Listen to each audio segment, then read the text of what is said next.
कहते हैं कि बहुत रातों में जागना पड़ता है, तब जाकर एक नया सवेरा उगता है। नमस्ते, मैं हरेंद्र सिंह तोमर एग्जामशाला के यूट्यूब चैनल पर आप सभी का स्वागत करता हूं सिलेक्शन की बात में। आज सिलेक्शन की बात में प्रिया हमारे साथ में और पेरेंट्स के साथ में। ये देखिए जरा, पहली बार ऐसा हमने सिलेक्शन की बात कर रहे हैं जिसमें पेरेंट्स भी इन्वॉल्व है। तो चलते हैं, पहले तो प्रिया से ही सवाल पूछेंगे, फिर पेरेंट्स से जानेंगे और आप दर्शकों की राय कमेंट बॉक्स में आप बताते रहिएगा। तो चलते हैं प्रिया, आपका बहुत बहुत धन्यवाद कि आप एग्जामशाला का सिलेक्शन की बात शो ज्वाइन की। कैसा महसूस कर रहे हैं आप, कैसा लग रहा है? सर बहुत अच्छा लग रहा है। होपफुली मैंने एग्जामशाला से अपना एग्जाम क्लियर किया है।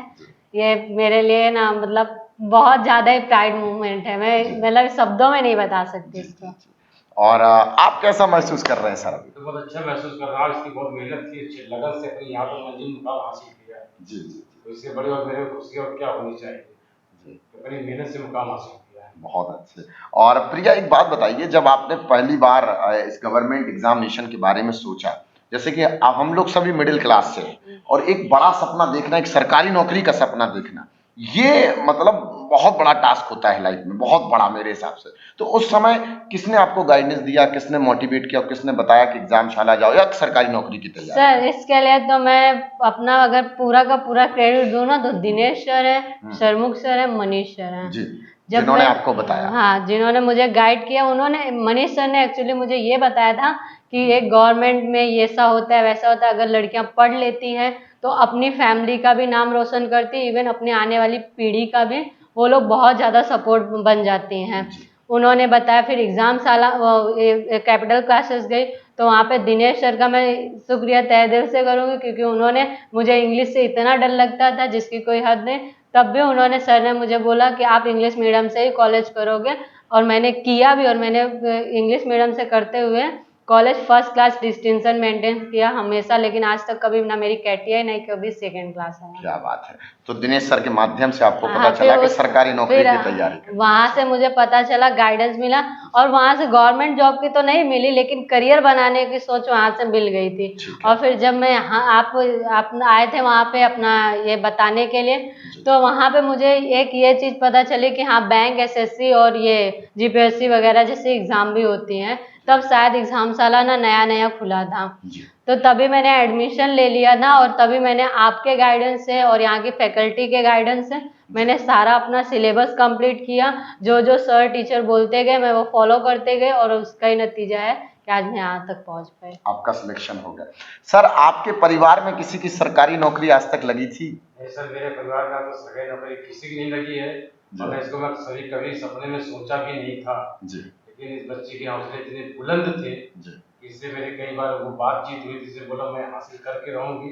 तो मैंने बोला अगर आपकी लगन लगी है तो आप मंजिल की सफलता पाओगे। क्या बात है। आप मंजिल में कहीं पीछे नहीं रहोगे। लगन एक बहुत बड़ी चीज है जी। मतलब हमारे दर्शक जो सुन रहे हैं, इनके पिताजी का कहना है कि अगर हौसला है और लगनशीलता के साथ किसी कार्य में लगे हैं तो सफलता निश्चय ही आपको मिलेगी। अच्छा, माता जी भी मौजूद हैं, कैसा महसूस कर रहे हैं आप अभी? अच्छा लग रहा है आपको भी, ठीक है। बच्चे का सिलेक्शन हुआ, कितने घंटे पढ़ाई करती थी प्रिया घर पे?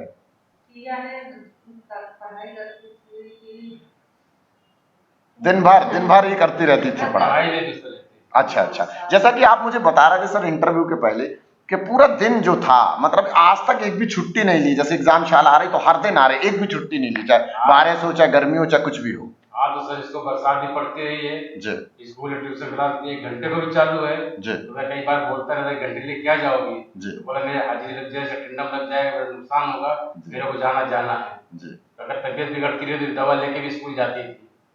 बहुत ज्यादा तकलीफ पड़े तो भले घर पे रह जाए, स्कूल को कभी आज तक रजा नहीं पाड़ी से, हमेशा स्कूल जाती थी, ट्यूशन भी जाती रही। जो अपनी पढ़ाई में घर में भी जो समय मिलता तो घर का काम करती रही, अपनी पढ़ाई के काम करने के बाद जो समय मिले तो ना कोई खेल ना कोई कूद, अपने मोबाइल अपने पढ़ाई लिखाई में व्यस्त रहती। इसी से कोई मतलब नहीं। क्या बात है। मतलब जरूरी है कि इस जीवन में आप केंद्रित रहें, फोकस रहें कि ये आपकी सफलता की जरूरी है, और यहाँ तक पहुंचने के लिए ये चीजों की बहुत जरूरत है जो सर ने भी बताई। प्रिया, आपका इंग्लिश बहुत वीक था, आपने बताया। जब आप एग्जाम शाला ज्वाइन किए तो फिर इंग्लिश पर कैसे कमांड करी आपने, कैसे इंग्लिश को अच्छा? सर एक्चुअली मेरा एकेडमिक के लिए इंग्लिश तो ठीक था, लेकिन गवर्नमेंट एग्जाम के लिए इंग्लिश मेरा उतना अच्छा नहीं था, क्योंकि जो गवर्नमेंट एग्जाम पूछती है वो थोड़ी अलग होती है, और जो हम पढ़ते आते हैं उसमें हमें ना ग्रामर वगैरह नहीं चेक करनी होती, हमारा कंटेंट चेक होता है। अच्छा। तो इसलिए मुझे लगा कि मुझे पढ़ना चाहिए, इसके लिए मैं सदन सर को धन्यवाद बोलूंगी। अगर उन्होंने मुझे क्लास में खड़ा नहीं किया होता, मेरे से क्वेश्चन नहीं पूछा होता कि एक्सप्लेन करो, तो शायद मैं यहाँ तक नहीं पहुँच पाती, क्योंकि उन्होंने पूछा था, एक ही बार पूछा था, हालांकि वो था तो 10 मिनट का ही, लेकिन वो 10 मिनट ना मेरे लिए ना बहुत ज़्यादा इम्पोर्टेंट बन गए थे। कुल मिला के फैकल्टी पर्सनल बच्चों पर ध्यान देती है एग्जाम शाला। हाँ वो है।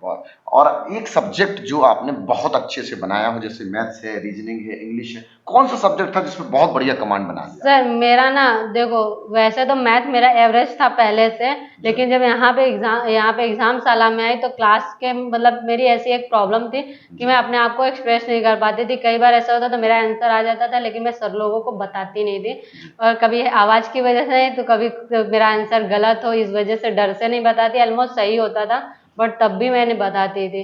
तो मैथ से एक मेरा यहाँ पे आने के बाद मतलब मैथ में ऐसा लगने लगा था कि मैं कमजोर हूँ, बट फिर मैंने उसको अपना प्लस पॉइंट और इंग्लिश को प्लस पॉइंट बनाया, क्योंकि बहुत सारे लोगों से मैंने ये सुना था कि बैंक के एग्जाम के लिए ना 3 या 4 सब्जेक्ट में से कोई 3 सब्जेक्ट अच्छा कर लो ना तो तुम्हारा सिलेक्शन 99% फिक्स है। बिल्कुल बात। तो मैंने अपनी कमांड बनाई इंग्लिश में, और दूसरा मैंने कमांड बनाई अपनी मैथ्स में, और आज मुझे मैथ्स है तो मतलब ऑलमोस्ट मैं मेंस लेवल के क्वेश्चन कर पाती हूँ, 1-2 चैप्टर छोड़ के जो मुझे अभी नहीं आते हैं, हालांकि मैं वो भी कर लूँगी, क्योंकि मेरा टारगेट कुछ और है, तो अभी तो स्टार्टिंग है अभी। अच्छा, सफलता एक मिल चुकी है और अनेक सफलताओं का इंतजार चल रहा है।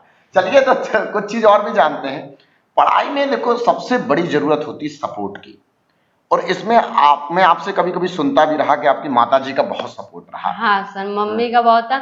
मम्मी को तो कुछ लोगों ने ऐसा भी बोला कि मतलब पढ़ रही है, इससे आप काम नहीं करती, काम ही काम नहीं आता है, ऐसा मतलब परिवार का काम नहीं सीख रहे हैं, घर का चूल्हा चौका नहीं सीख रहे हैं, कैसे आगे करेंगे? हाँ, लेकिन मैं आपको एक बात ये बता दूं सर, मैंने ऐसा कोई काम नहीं है जो मुझे मेरी मम्मी ने ना सिखाया, और मेरे मतलब जो फेस्टिवल पड़ते हैं तो मेरी मम्मी ने मुझे खाना बनाने वगैरह सब सारे काम सिखा दिए, सब कुछ। मतलब मैंने सिलाई भी सीख ली, का मतलब मेहंदी वगैरह, पार्लर वगैरह सब मैंने सीख लिया सब था, काम क्योंकि सीख लिया। ताकि मुझे कोई ना मेरे फैमिली मेम्बर से मेरे को टॉन्ट ना मार सके। अगर मैं सक्सेस नहीं होती तो मुझे पता था कि ऑलमोस्ट मतलब कि फैमिली में ऐसे होते हैं कुछ लोग कि वो टॉन्ट तुम्हें मारेंगे।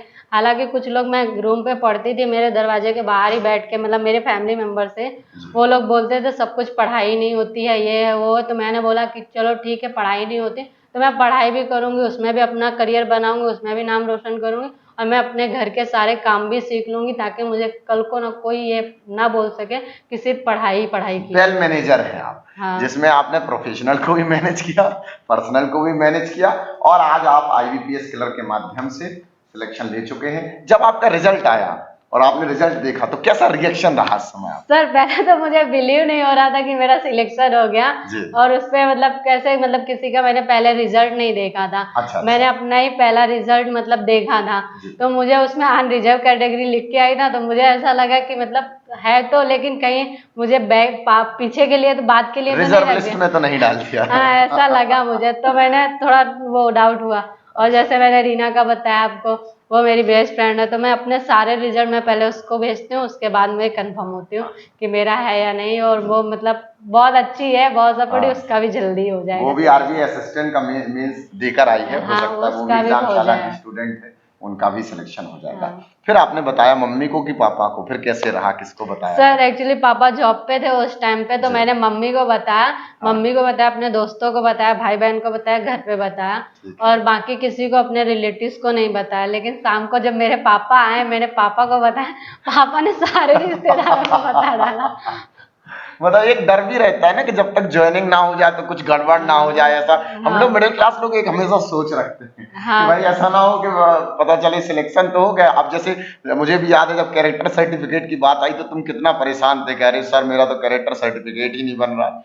सर सुबह से लेके, मैं सुबह 9 बजे से निकली, रात को 8 बजे फ्री हुई थी कैरेक्टर सर्टिफिकेट बनवाने के लिए, यहाँ से कलेक्ट करने के लिए, वहाँ से कलेक्ट करने के लिए। ट्रैवलिंग में भी टाइम वेस्ट हुआ, और फिर चश्मे के लिए भी मतलब सुना था कि वहाँ पे नंबर पूछते हो, तो मैंने रात को तो 6 बजे मैं चश्मा बनवाने भी गई, वहां पे भी 2 घंटे वेस्ट हो गए।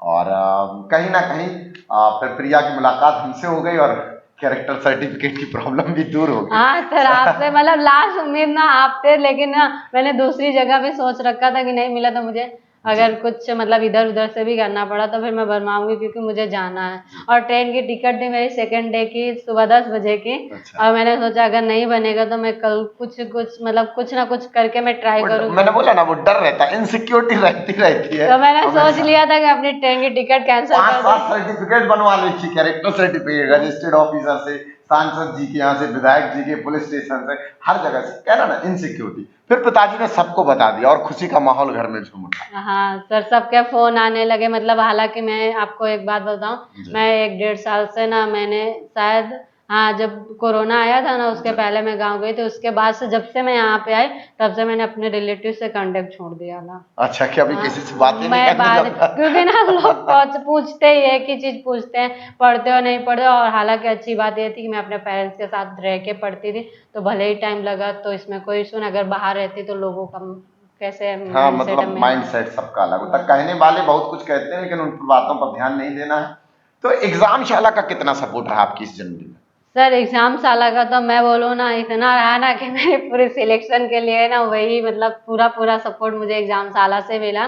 फाउंडेशन मेरा पूरा क्लियर यहीं पे। और फिर कोई भी चीज हो ना, जब तक हम खुद ना करें ना हम अचीव नहीं कर सकते। सही सामने बात वाला है। हमें घूर के पिला नहीं सकता। क्या बात। कितना भी हो हमें खुद से करना पड़ता है। सामने वाला हमें गाइडेंस दे सकता है, सिखा सकता है चीजें, और उसको फाइनली इम्प्लीमेंट हमें खुद ही करना पड़ता है। बहुत इसमें ना शुक्ला सर हैं, आशीष सर हैं, और फिर उसके बाद सौदन सर हैं, आप हैं, और ये मैम हैं। तो इनका सब। भी मतलब बहुत ज़्यादा हो रहा था। आपसे तो मैं अपनी पर्सनल चीज़ें भी सर शेयर कर देती थी, क्योंकि मुझे कई बार ना डिमोटिवेशन होता था। मुझे लगता था कि नहीं होगा, होगा नहीं होगा, क्योंकि कई बार लोगों का सुनती थी 4 साल हो गए, 3 साल हो गए, 6 साल हो गए, तो फिर मुझे डिमोटिवेशन आता था। तो कहीं ना कहीं एग्जाम शाला का बहुत इमोशनली भी सपोर्ट रहा, एजुकेशनल भी सपोर्ट रहा, और फाइनेंशियली तो हम बच्चों को सपोर्ट कर ही देते हैं। जहां बच्चों के पास फीस कम होती है, अपने माध्यम से जहां जैसे बनता है एग्जाम शाला मदद करती रहती है। आप सभी दर्शकों का धन्यवाद इतनी देर हमारे साथ जुड़ने के लिए। आपके हिसाब से एग्जाम शाला की कितनी बड़ी भूमिका रही सर?